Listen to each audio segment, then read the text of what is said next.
ఇప్పుడు పెరుగుతున్న టెక్నాలజీ మన ప్రైవసీని దోచుకుంటుంది. ఎలా అంటే గూగుల్ సంస్థ జెమినీ ఏ అని చెప్పేసి ఒక ఏ అనేది క్రియేట్ చేసింది. అందులో రీసెంట్గా నానో బనానా అని ఒక ఫీచర్ని అయితే యాడ్ చేసింది.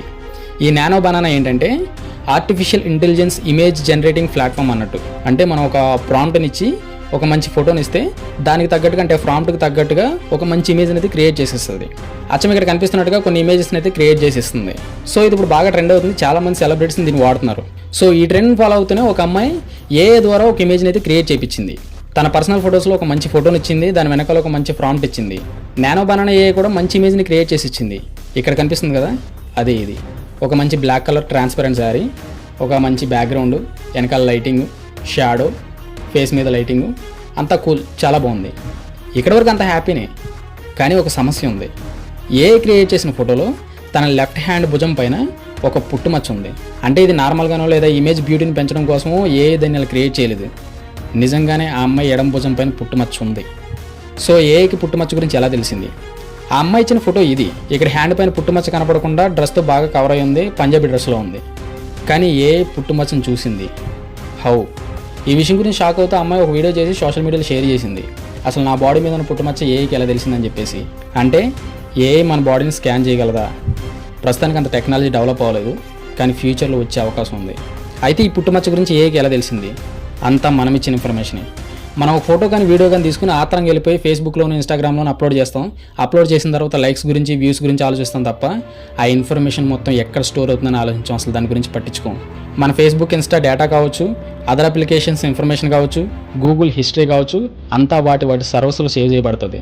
అందుకే మన మొబైల్లో ఆ అకౌంట్ని డిలీట్ చేసినా సరే వేరే మొబైల్లో లాగిన్ అయ్యి ఆ అకౌంట్ని రికవరీ చేయగలిగితే ఈ ఫోటోలు కానీ వీడియోలు కానీ మన ఇన్ఫర్మేషన్ మొత్తం మళ్ళీ ఆ ఫోన్లోకి వస్తుంది. అంటే మన ఫోన్ నుంచి డేటా డిలీట్ అయిపోయినా సరే వాటి సర్వర్స్లో అలానే ఉంటుంది. అందుకే మనం 10 సంవత్సరాల తర్వాత ఇన్స్టాగ్రామ్ ఓపెన్ చేసినా సరే ఆ ఫోటో అలానే ఉంటుంది. సో ఈ డేటా మొత్తాన్ని ఏ కంపెనీస్ వాడుకుంటాయి. అర్థమయ్యేలా చెప్పాలంటే ఈ నానో బనానా ఏ ద్వారా మనం ఏదైనా ఇమేజ్ని క్రియేట్ చేయమని అడిగినప్పుడు ఇంటర్నెట్లో ఉన్న మన ప్రతి డేటాని అనలైజ్ చేసి దానికి తగ్గట్టుగా ఇమేజ్ని క్రియేట్ చేస్తుంది. ఎగ్జాక్ట్గా ఆ అమ్మాయి విషయంలో కూడా ఇదే జరిగింది. రీసెంట్గా అమ్మాయి ఇన్స్టాగ్రామ్లో కొన్ని స్లీవ్లెస్ ఇమేజెస్ని అయితే అప్లోడ్ చేసింది. వాటిలో పుట్టుమచ్చ క్లియర్గా కనపడుతుంది. సో దాన్ని రిఫరెన్స్గా తీసుకొని ఈ ఇమేజ్లో పుట్టుమచ్చని యాడ్ చేసి ఇమేజ్ని క్రియేట్ చేసింది. అయితే ఇందులో పెద్ద విషయం ఉంది, పెద్ద మ్యాటర్ ఉందని అనుకోవద్దు. ఎవరో మన ఇన్ఫర్మేషన్ మన వెనక నుండి చూస్తున్నారు. అలానే రీసెంట్గా చాలామంది ఐడెంటిటీ థెఫ్ట్ కూడా పాల్పడ్డారు. ఈ ఏఐని ఉపయోగించి ఆధార్ కార్డులు, పాన్ కార్డులు తయారు చేసుకొని బంగ్లాదేశ్, పాకిస్తాన్ నుంచి అక్రమంగా ఇండియాలోకి చొరబడుతున్నారు. వాళ్ళకి ఆర్టిఫిషియల్ ఇంటెలిజెన్స్ బాగా ఉపయోగపడుతుంది. మనం చాలాసార్లు చాలా న్యూస్లో వినే ఉంటాం. పర్సనల్ ఇన్ఫర్మేషన్ పోగొట్టుకొని ఫలానా వ్యక్తి ఫలానా చోట చాలా డబ్బులు పోగొట్టుకున్నాడని చెప్పేసి చాలా న్యూస్లో విన్నాం. అలానే చాలామంది పేర్లపైన ఫేక్ లోన్స్ కూడా ఉన్నాయి. మనం వాట్సాప్లో కానీ, ఇన్స్టాగ్రామ్లో కానీ, ఫేస్బుక్లో కానీ డీపీ పెట్టుకుంటాం కదా, ఆ ఫోటోని ఏ ద్వారా ఇమేజ్గా క్రియేట్ చేసుకొని మన పేర్ల మీద ఫేక్ లోన్స్ తీసుకుంటున్నారు. అలానే రీసెంట్గా డీప్ ఫేక్ అని ఒక ఏ కూడా బాగా వైరల్ అయింది. హీరోయిన్ రష్మిక మందన ఫోటోని వాడుకొని ఒకడు డీప్ ఫేక్ చేసి ఒక వీడియోని అయితే క్రియేట్ చేశాడు. అది బాగా వైరల్ అయింది. ఆ వ్యక్తిని పట్టుకున్నారు కూడా. ఈ ఆర్టిఫిషియల్ ఇంటెలిజెన్స్ రోజు రోజుకి ఎంత దారుణంగా మారుతుందంటే ఏ ద్వారా క్రియేట్ అయిన ఇమేజ్ కానీ ఫోటో కానీ మనం అది రియల్ ఆ ఫేక్ అనేది గుర్తుపట్టలేకపోతున్నాం. రీసెంట్గా జెసికా రాడ్క్లిఫ్ పైన క్రియేట్ అయిన ఏ వీడియో కూడా ప్రపంచం మొత్తం మీద బాగా వైరల్ అయింది. ఏంటంటే ఆమె ఒక డాల్ఫిన్ ట్రైనర్ అనమాట. ఆమెని డాల్ఫిన్ నీటిలోకి తీసుకెళ్లి చంపేసిన విజువల్స్ అనేది ఇక్కడ ప్లే చేస్తాను. సో ఇది కొద్ది కాపీరైట్ కంటెంట్ కాబట్టి ప్లీజ్ అర్థం చేసుకోండి, బ్లర్ చేస్తున్నా. సో ఈ వీడియో ప్రపంచం మొత్తం మీద ఎంతలా వైరల్ అయిందంటే అప్పట్లో ఇది నిజమని నమ్మేశారు చాలామంది ట్వీట్లు చేశారు, చాలామంది పోస్టులు పెట్టారు. కానీ రీసెర్చ్లో తెలిసిన విషయం ఏంటంటే ఇది ఒక ఏఐ జనరేటెడ్ వీడియో అనమాట. అంటే ఏఐ ఇంత రియలిస్టిక్గా వీడియోని తయారు చేస్తుంది.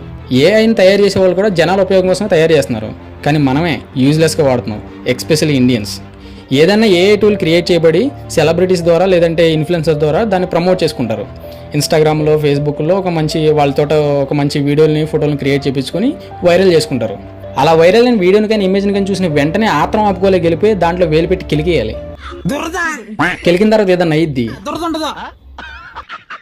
అందుకే మనం దేన్ని ఎక్కడి వరకు వాడాలో అక్కడి వరకే వాడాలి. ఏదైనా అప్లికేషన్ వాడే ముందు దాని పూర్తి ఇన్ఫర్మేషన్ తెలుసుకోండి. చదువుకోండి ఫస్ట్. పూర్తిగా టూల్ గురించి తెలుసుకున్న తర్వాత దాన్ని వాడడం మొదలు పెట్టండి. అంతేగాని ఆత్రం వెళ్ళిపోయి ఆ టూల్ని ఓపెన్ చేసేసి మీ పర్సనల్ ఇన్ఫర్మేషన్ పోగొట్టుకోవద్దు. అలానే చాలా మంది ఫేస్బుక్, ఇన్స్టాగ్రామ్లో వాళ్ళ పర్సనల్ డీటెయిల్స్ కూడా షేర్ చేసుకుంటున్నారు.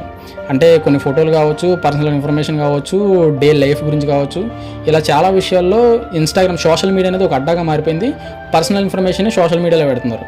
అలా పెట్టడం వల్ల మీకే ప్రమాదం. ఎప్పుడైతే సోషల్ మీడియాలో పర్సనల్ ఇన్ఫర్మేషన్ స్ప్రెడ్ అవుద్దో అప్పుడు ఐడెంటిటీ థెఫ్ట్ తప్పకుండా జరుగుద్ది. చాలా మంది సైబర్ క్రైమ్స్ కూడా చేస్తారు. కావాలని మీ ఇన్ఫర్మేషన్ సోషల్ మీడియాలో అమ్ముకుంటాయి. So be careful. ఈ రోజు ఆ అమ్మాయి విషయంలో జరిగింది. రేపు మీ విషయంలో జరగవచ్చు. కాబట్టి జాగ్రత్తగా ఉండండి. ఈ వీడియో నచ్చితే లైక్ చేయండి, వీలైతే షేర్ చేయండి. ఇక్కడ వరకు వీడియోని చూసారంటే తప్పకుండా సబ్స్క్రైబ్ చేసుకుని వెళ్ళండి. పక్కన ఒక గంట సింబల్ ఉంటుంది, దాన్ని ఆన్ చేసి పెట్టుకోండి. మళ్ళీ కలుద్దాం. అంతవరకు సెలవు. బాయ్.